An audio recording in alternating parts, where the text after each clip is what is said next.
Dosen nyentrik.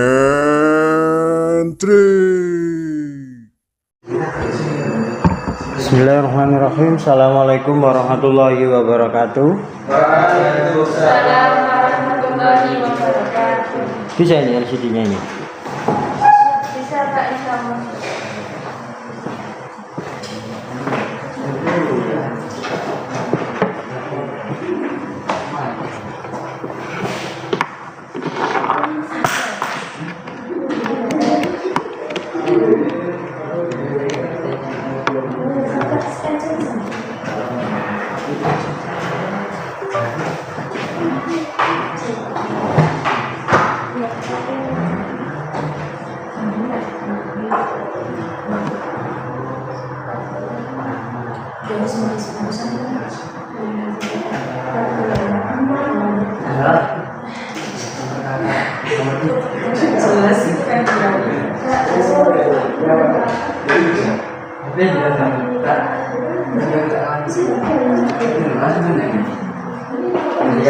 Oke. Sebelumnya saya mohon maaf ya, tadi saya ada urusan sebentar, tapi ternyata cukup lama ternyata. Saya pikir sebentar tadi. Jadi hari ini kita akan berbicara melanjutkan yang kemarin. Kalau kemarin itu hubungan teori sastra dengan sosiologi sastra. Nah, sekarang teori sastra dengan sejarah dan pemikiran modern. Ya. Nanti kalau ada mata kuliah nanti akan di semester 2 itu akan ketemu dengan sejarah sastra. Ya, salah satunya yang kita bahas hari ini. Ya. Ini yang akan kita bicarakan hari ini, ya. Tapi nanti saya coba untuk menyampaikan dengan ringkas sehingga nanti bisa tersampaikan dengan jelas, ya. Untuk pengantarnya, ya, yang harus kita tahu bahwa sastra itu tumbuh dari realita. Dia tidak berangkat dari kekosongan, ya. Sastra itu berangkat dari realita, dan juga yang menjadi pengaruh yang begitu besar adalah budaya, sehingga budaya itu mempengaruhi karya sastranya. Orang Jawa maka di dalam karyanya pasti akan mencerminkan budaya-budaya Jawa. Orang Batak akan mencerminkan budaya-budaya Batak.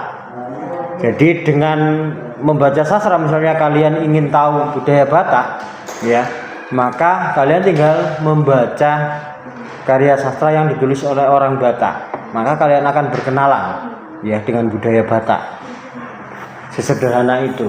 Nah, ini ketika kita berbicara teori sastra dihubungkan dengan sejarah dan pemikiran atau dengan ilmu-ilmu lain, ya, ini kita mengacu pada titik yang dihubungkan. Bagaimana sih teori sastra dengan sejarah? Bagaimana sih teori dengan wilayah pemikiran? Seperti itu. Sehingga untuk kaitan di hari ini kita bisa menarik garis merahnya bahwa sastra itu produk dari budaya atau produk dari sosial yang berisi gagasan-gagasan, ya, yang disampaikan oleh pengarang melalui karyanya, seperti itu. Nah, ini untuk hubungan sastra dan sejarah. Ketika sejarah itu kan kita berbicara tentang peristiwa, ya, yang faktual atau peristiwa yang benar-benar terjadi tetapi waktunya di masa lalu. Ya, itu sejarah. Ya. Kalau hari ini, ya, itu terjadi peristiwa apa? Nah, hari ini nanti akan menjadi sejarah 10 atau 15 tahun yang akan datang. Peristiwa-peristiwa itu, ya. Jadi hari ini sejak pandemi, ya, pasca pandemi ini menjadi sejarah berkembangnya teknologi di Indonesia. Pandemi kemarin kan, pandemi itu masih SMA ya, pandemi ya. Nah, saat pandemi itu kita yang gagap dengan teknologi tiba-tiba kita kenal dengan teknologi. Kalau dulu di SMA itu pembelajarannya gimana waktu itu pandemi? Google Classroom. Google Classroom. Ada e-learningnya kampus, sekolah.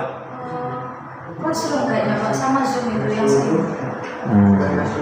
Oh berarti baby aja yang pas pandemi SMA ya? Yang ini kalian sudah ya? SMP Pak. Oh masih SMP. Kalau SMP pakai apa malah? SD ada SD, masih SD Pak. Masa ada yang SD pandemi? Kalau SMP dulu pakai apa sudah? Libur. Oh sekolahmu libur, Ahmad. Tiba-tiba masuk baru lulus ya. Kalau SMP apa yang kalian dulu? Sama ya, Google Classroom. Pakai HP ya. Kan nggak mungkin mengakses dari laptop ya. Habis banyak HP selama 3 tahun atau cukup satu? Cukup satu ya. Nah, HP itu lumayan bandel, tapi di kasus pandemi kemarin ternyata laptop itu ternyata lebih rawan, ya. Karena kan dosen itu ada yang sampai ganti 2 kali laptop. Nah, itu sejarah ya. Nah, untuk sastra itu representasi imajinasi dari realita, ya. Jadi imajinasi tetapi realita yang diimajinasikan. Jadi kita tidak bisa menganggap sastra itu sebagai kenyataan 100%, walaupun isinya benar-benar bisa di cross check. Pernahkah kalian membaca karya sastra yang ternyata benar-benar ada di realita? Satu contoh misalnya menyebut tempat. Pernah? Atau semua full imajinasi yang pernah dibaca? Nah, kalau belum pernah, maka bisa ditengok cerpen-cerpennya atau novel-novelnya Budi Dharma.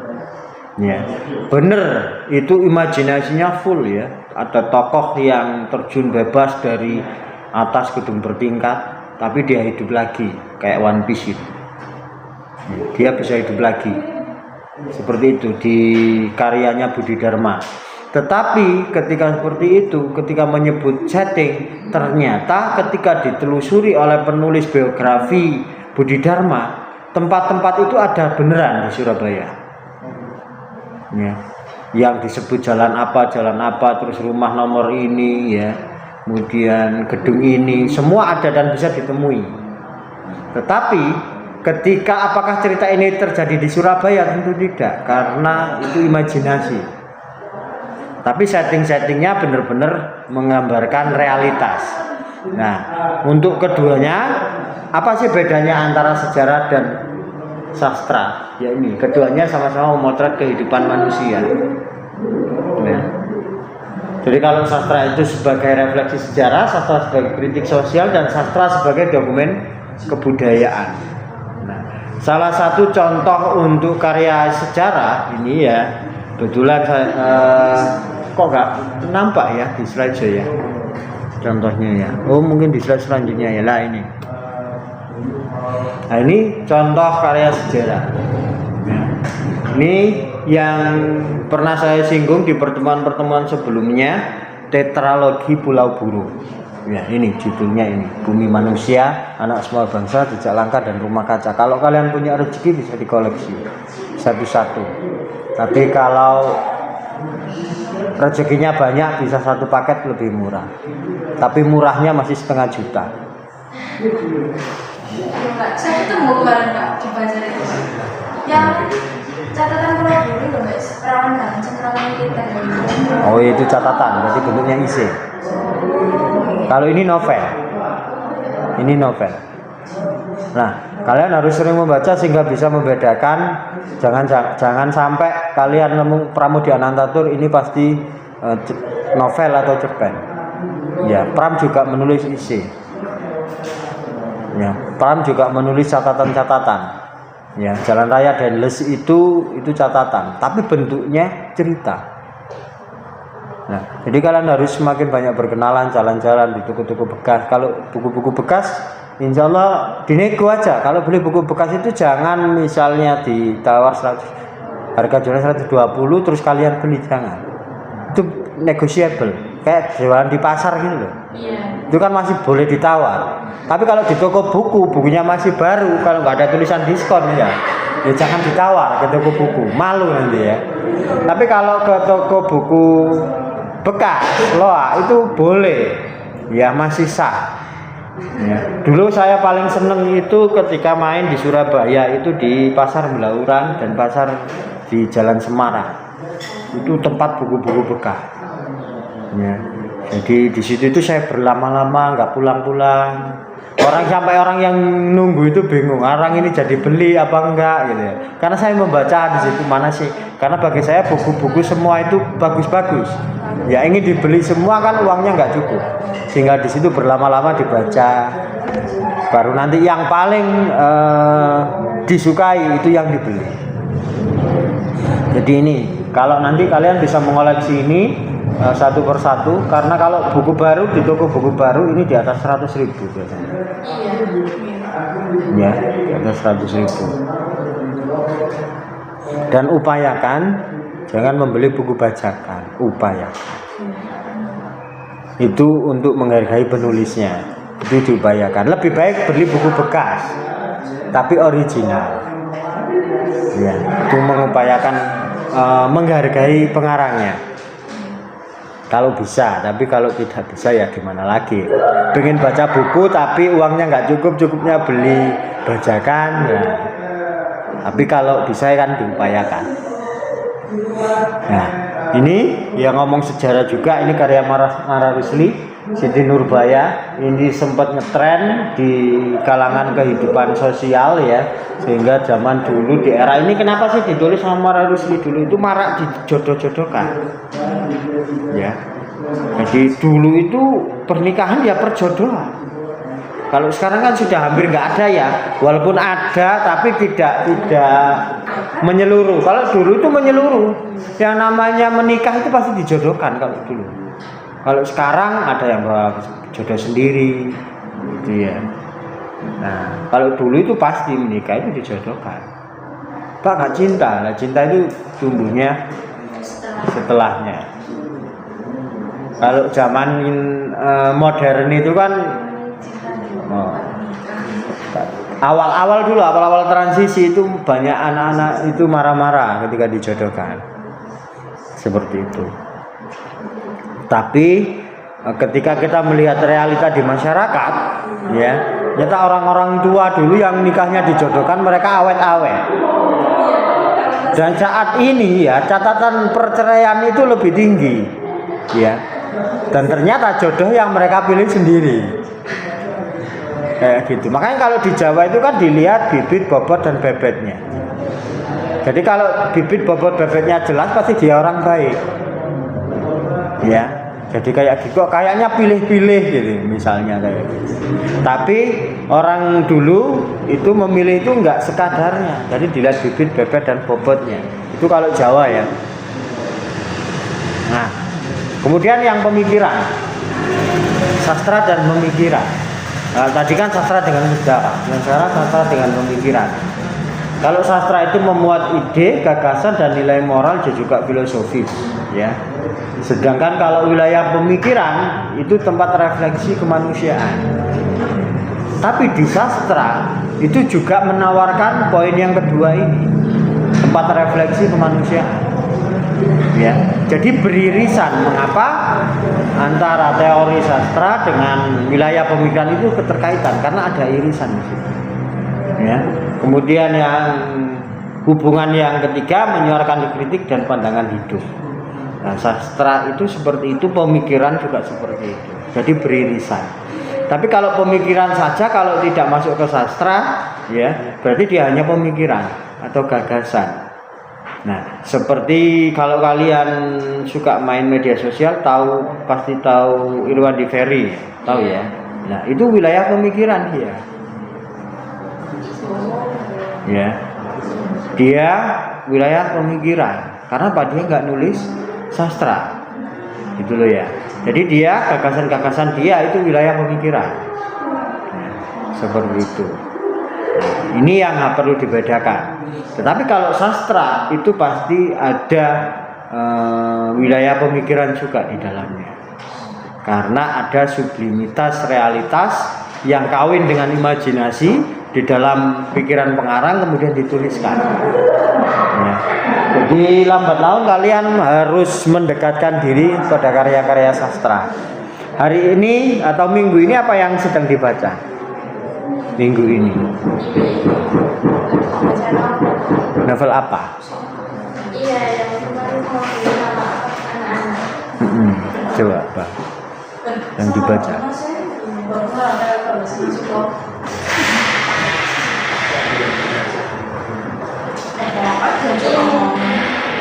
Judulnya Secret My Heart. Apa? Oh, populer berarti ya dari judulnya. Apa-apa, masuk aja. Kalau bisa memahaminya melalui populer ya masuk ke populer dulu. Ya.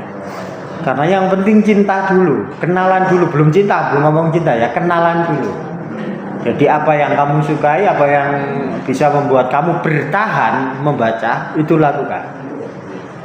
Kalau saya dulu malah gak umum, yang saya baca adalah indikasi dari snack-snack itu. Jadi saya sampai apa? Ya, jajan di zaman era saya dulu waktu kuliah, ini jajan ini indikasinya apa? Ini indikasinya apa? Jadi saya sampai apa? Di balik bungkus jajan itu loh, kan ada tulisan kan, komposisi apa, terdiri bahannya apa, pabriknya di mana. Seperti itu saya belajar membacanya malah begitu. Karena beli buku nggak cukup uangnya. Awal-awal kuliah itu. Ya, jadi setelah agak beberapa bulan ada keuntungan dari jualan baru saya beli buku. Tapi banyak-banyaknya itu jadi penada. Jadi penada itu gini, ya. Teman satu kelas itu kan ketika diminta dosen beli buku, mereka beli. Tapi gak dibaca.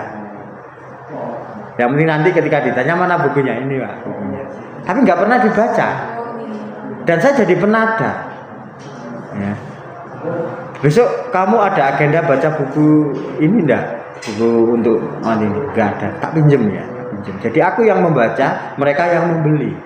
Setelah lewat gitu ya, bukumu masih dipakai enggak? Kalau enggak dipakai buat aku.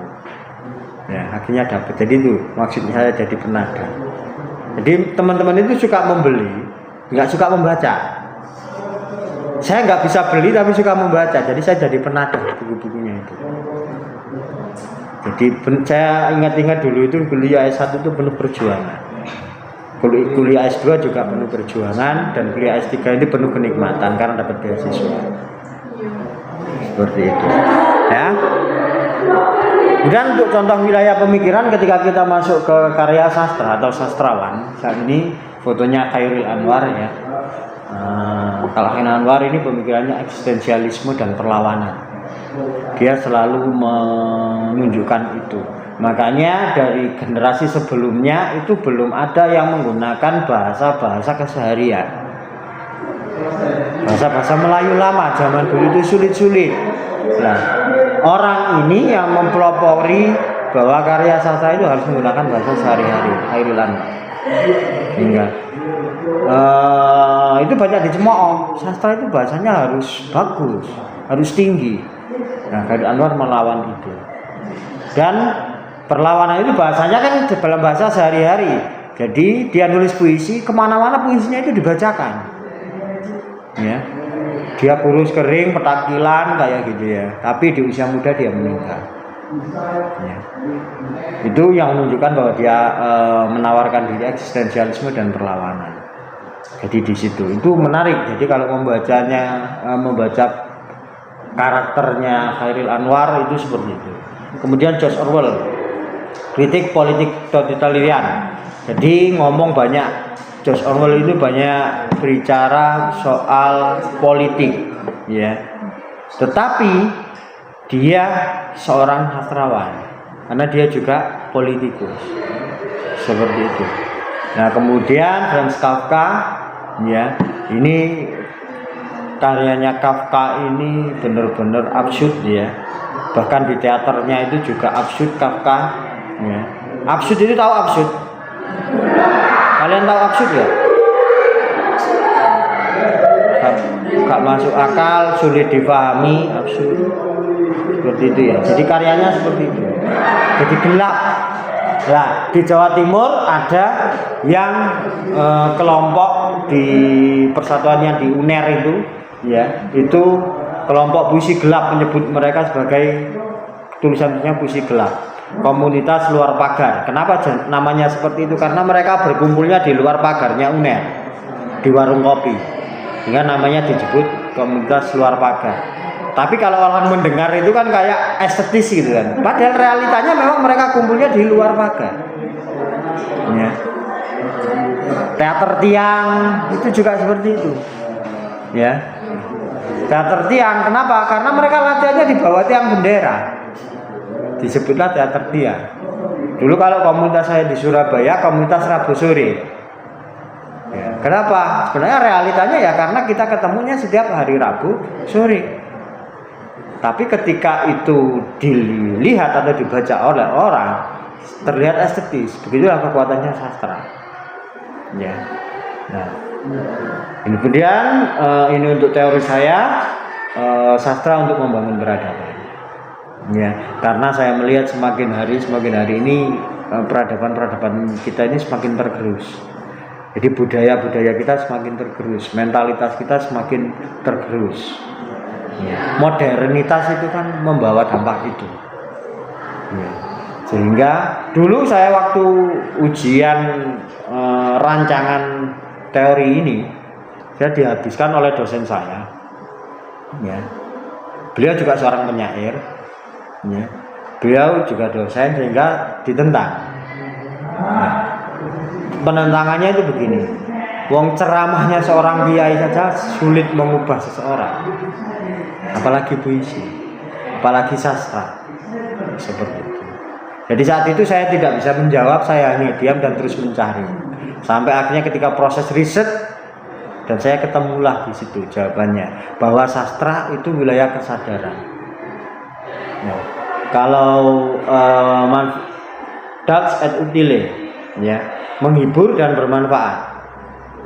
Lapis yang pertama yang didapatkan oleh semua orang yang membaca sastra itu hiburan ini, dux, ya. Tetapi untuk yang bermanfaat tidak semuanya dapat, kecuali orang-orang yang membaca karya sastra itu memiliki kesadaran.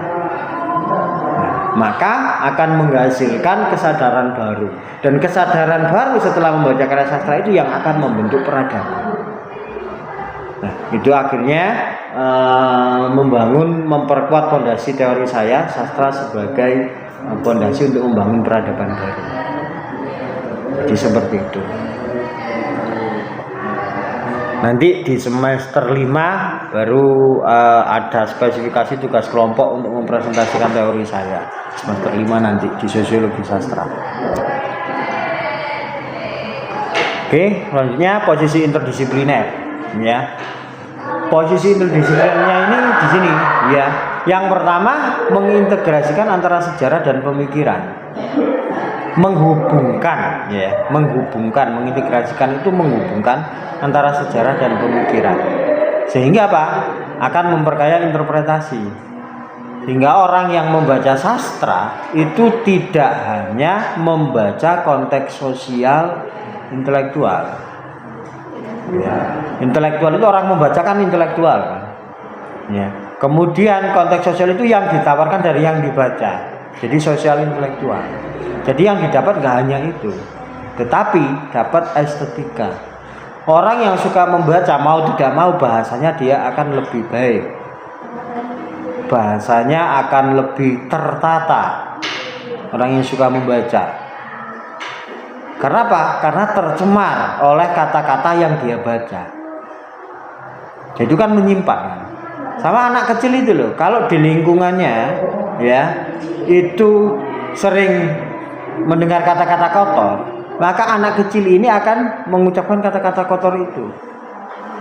Ya, ini wilayah yang rawan untuk anak kecil. Jadi ketika ada orang dewasa, ketika ada anak kecil jangan sampai mengatakan yang kotor-kotor. Ya. Jadi kadang guyonan orang dewasa itu kan nggak dianggap tabu, tapi kalau guyonan itu diucapkan oleh anak kecil, ya itu masih tabu, masih saru, ya kan? Nah, itu yang perlu diupayakan. Nah, kemudian untuk refleksinya ini, ya, sastra sebagai cermin zaman sekaligus ruang gagasan. Jadi saya berharap nanti ada yang menulis di kelas ini, walaupun sudah ada yang memproklamirkan, tapi saya juga belum membaca karyanya sampai saat ini. Nah, semoga dengan nanti sudah hari ini kan targetnya mengirimkan link. Ini kemarin saya lupa, ya, link untuk WordPress-nya. Karena catatannya itu kan di WordPress-nya, di blognya, bukan harus WordPress ya, di blognya. Ya, jadi nanti di sana semoga nanti ada yang sudah mulai nulis puisi, nulis cerita-cerita pendek. Kalau nulis cerpen itu kan panjang, nggak mampu Pak saya nulis pentigraf. Apa itu pentigraf? Cerpen 3 paragraf. Hanya butuh 3 paragraf saja. Ya, semoga nanti di blognya saya mulai ketemu ada yang nulis, ada membuat resensi, ya, ada laporan baca, habis membaca buku. Jadi itu didekatkan nanti kalau kalian sudah membiasakan menulis, sebenarnya mahasiswa itu wajib menulis, harus bisa menulis. Kenapa? Karena setiap mata kuliah itu kan buat makalah, buat presentasi, ya. Tapi kalau nggak suka menulis, nanti pasti tulisannya itu tercermin di tugas-tugas kuliahnya, pasti itu, ya. Dan refleksi yang kedua, pemahaman sejarah dan pemikiran akan membuat kita lebih dalam memaknai karya sastra, ya. Jadi karya sastra itu akan kita dapat hiburannya saja ketika kita tidak tahu apa-apa. Tapi kalau kita banyak tahu, ya, maka sastra itu akan memberi banyak sekali, gitu loh. Yang agak aneh di situ. Tapi kalau kita nggak tahu apa-apa, maka kita akan mendapat hiburan dan bahasa-bahasa yang indah, gitu aja. Tapi kalau kita semakin banyak pengetahuan, membaca sastra itu semakin kaya. Terus bagaimana ya? Berarti membaca fiksi dan non fiksi beriringan. Nah, jadi selain novel-novel, sesekali nanti topik apa, buku non fiksi, ya itu dibaca. Buku-buku sosial dibeli, sehingga nanti di sana kalian bisa memahami itu.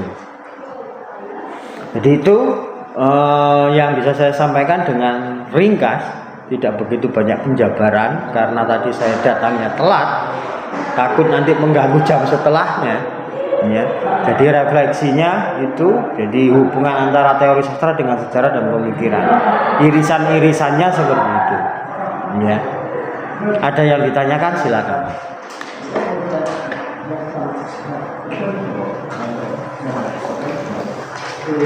Jika ada yang ditanyakan, tugasnya bisa dikumpulkan dan link bisa dikirimkan melalui perwakilan, bisa melalui Zen, link untuk blognya, untuk catatan bacanya.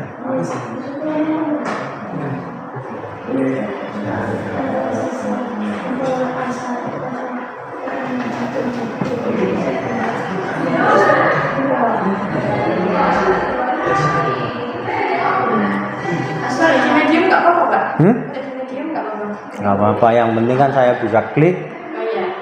Ya, intinya itu. Tapi kalau saya nggak bisa klik, nggak bisa saya buka, ya nggak boleh. Oh, bisa dibuka kok, Pak? Ya, boleh, selama bisa dibuka ya nggak apa-apa.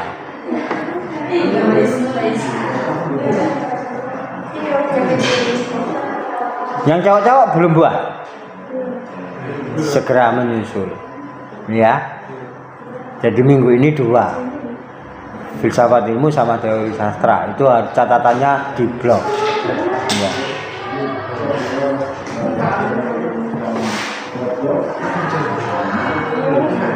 Oke, clippingnya yang cowok-cowok silakan dikumpulkan.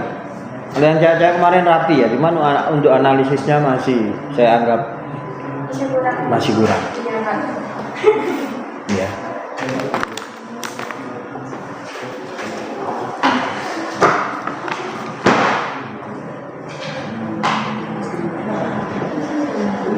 Pak mau tanya, karyanya Pak yang disebutkan itu berat nggak ya Pak? awal maksudnya? Nggak begitu sulit sih, Begitu sulit. nggak begitu sulit, cuman karyanya Pram menurut saya itu ketika saya baca dulu itu monoton,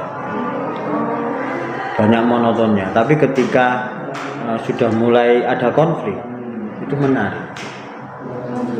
Jadi di situ Pram. Jadi sama pernah membaca novel-novel terjemahan nggak? Hampir sama seperti itu novelnya Pram. Karena mungkin dulu dia lebih banyak membaca sastra barat, mungkin terpengaruh.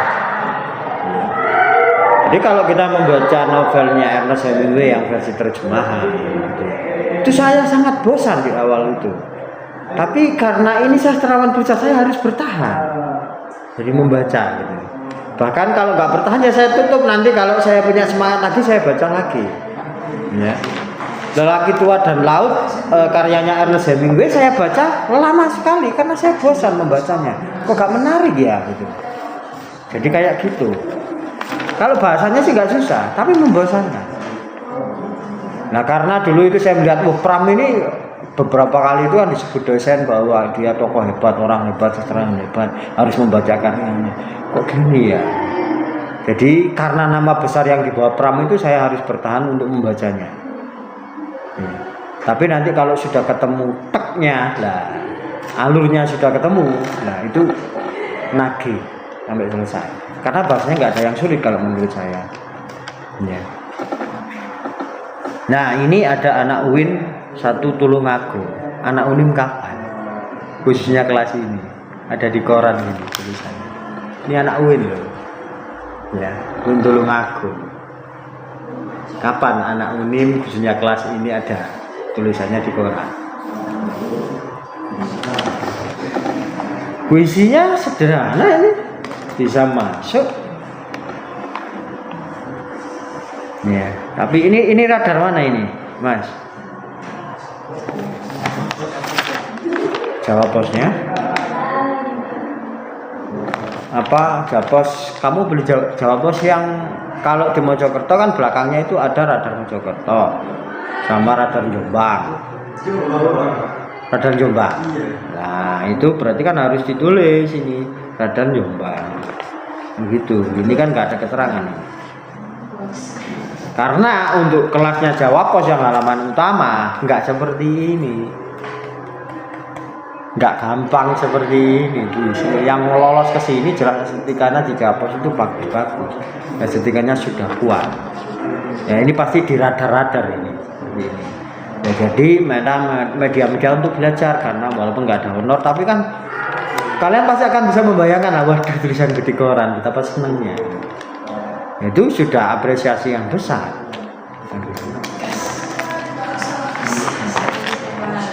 Ya masih sama cara mengapresiasinya. Kalau apresiasi kuliah, ya sekalian ya saya bahas ya. Itu ya jangan seperti ini lagi. Ini sudah anak kuliahan ya. Ini bukan anak SMA lagi. Kalau anak SMA mengerjakan begini boleh. Ya. Tapi kalau anak kuliahan minimal buatlah isi untuk mengkritik atau mengapresiasi sebuah karya sastra. Tahu isi toh? Esai, artikel yang berisi pendapat penulis. Pendapat kalian aja dalam membaca karya sastra itu kayak gimana? Jadi ada judul, nanti isi. Kemarin nggak membaca isi di koran. Ketika beli koran-koran itu enggak.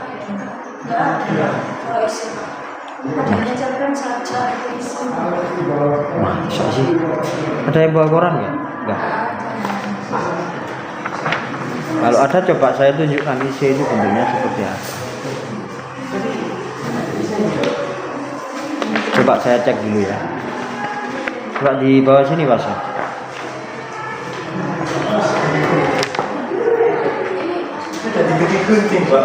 Enggak apa-apa. Oh cuma ini aja. Iya.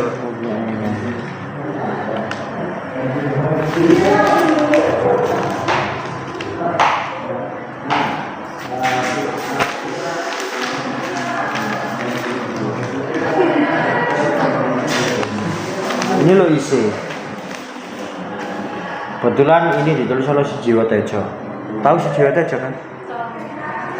Nah, ini kalau itu ada Sujiwo Tejo. Ini sambungannya karena sudah terpotong hilang linknya.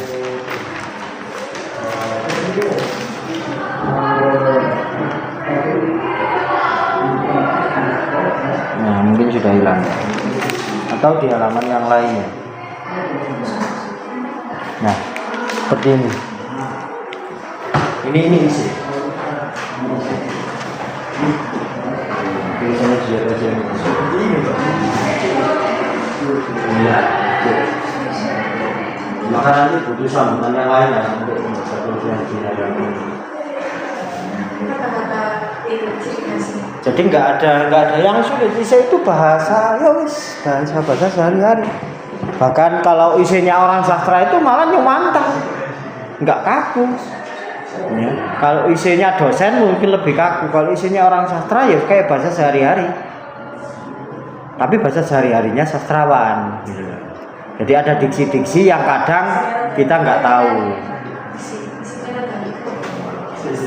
Jadi ya tulisan sederhana lah, tulisan bebas ya.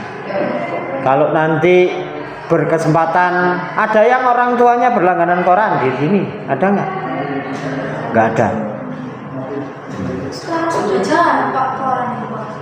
Iya, tapi kalau biasanya ada juga yang masih berlangganan. Karena sudah ada di online ya, orang-orang lebih banyak mengakses di online.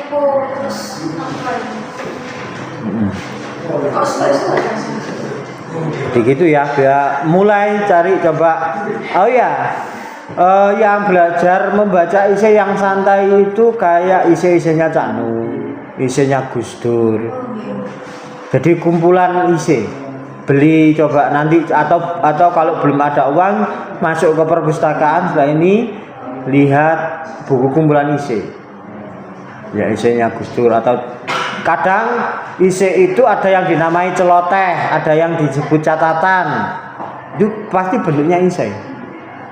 Nah, seperti itu. Nah, setelah tahu isi, nah tugas kalian misalnya nanti mengapresiasi tulisan dalam bentuk isi, sehingga gagasannya utuh. Misalnya ya, misalnya. Nah, ini analisis puisi duit. Nah, ini kan sudah bisa jadi judul kan. Ya, misalnya judulnya memang ini ya, analisis puisi duit. Nah, ini tulisannya dalam bentuk tulisan paragraf. Jadi kalian nulis itu tulisan isi itu ya, jadi ada pembuka, kemudian isi dan penutup. Secara sederhana hanya gitu aja. Ya, tahu kan? Berarti kan oleh artikel gitu loh. Kalau artikel itu kan ada penyelesaian. Tapi kalau isi nggak perlu ada penyelesaian. Jadi gagasan kalian saja. Seperti itu. Coba nulis isi kayak gitu ya. Nah, yang hari ini ada koran itu di warung kopi. Ada koran. Kayak di kalau sini dekat sini itu Vilos itu loh. Vilos itu ada koran. Berlangganan koran. Jadi kalau nggak mau beli koran ya sudah beli es di situ. Nanti dicari korannya ada di mana. Ya kan? Esnya kan harga koran. Nanti kalau koran habis dibaca itu kan sudah sudah selesai kan. Tapi beli es bisa baca koran ya, berarti ke warung kopi. Atau di kalau di tempat-tempat kafe saya jarang sih menemukan koran. Yang banyak itu di warung kopi. Karena apa? Warung kopi yang model giras itu kan bawaan dari urban, dari kota besar. Jadi budaya di warung kopi yang besar-besar gitu biasanya dulu dari kota besar, dari Surabaya, dari apa. Nah, di Surabaya orang itu kan suka membaca. Ya. Walaupun kadang juga diwolak-walik, tapi mereka membaca. Dan itu salah satu menurut saya sumbangsi warung kopi di Surabaya yang keren itu di situ. Ya. Ada koran, ada mengajak literasi. Gak nyuruh orang baca, ditaruh aja. Kadang orang gitu kalau dia ngopi sendiri, koran itu diambil. Ya kan? Tapi sekolah kadang diobrak-obrak tetap gak mau juara ya kan? Tapi warung kopi itu keren menurut saya. Apa? Hanya dimodali koran ditaruh, kadang diambil sendiri. Ya, seperti itu. Sudah dikirim linknya. link blognya. Iya, betul. Iya, nanti ya kirim ya. Oke, jika tidak ada yang ditanyakan, saya rasa itu dulu dan mohon maaf sekalian saya sampaikan minggu depan saya mungkin tidak bisa masuk. Ya, minggu depan mungkin saya nggak bisa masuk. Saya akan masuk di hari Kamisnya saja mungkin. Ya, yang hari Jumatnya saya mungkin nggak bisa masuk. Oh iya ya, coba. Cuma nanti saya pikirkan ya. Karena apa, kalau Kamis itu saya agak repot di minggu depan itu. Karena kalau hari Jumat itu kan saya pagi sampai malam. Jadi kalau ini hari Kamis kan kelas kalian saja. Ya, pagi sudah itu selesai. Jadi ketika misalnya saya Zoom atau saya datang itu masih memungkinkan. Tapi kalau di hari Jumat misalnya saya datang di kelas kalian, lupa selebihnya kok nggak masuk. Nah, kan gitu. Jadi sekalian di hari Jumat itu saya tidak masuk, jadi kita kuliah hanya di filsafat ilmu. Gitu ya, untuk minggu depan ya. Oke, kurang lebihnya saya mohon maaf. Saya akhiri wassalamualaikum warahmatullahi wabarakatuh.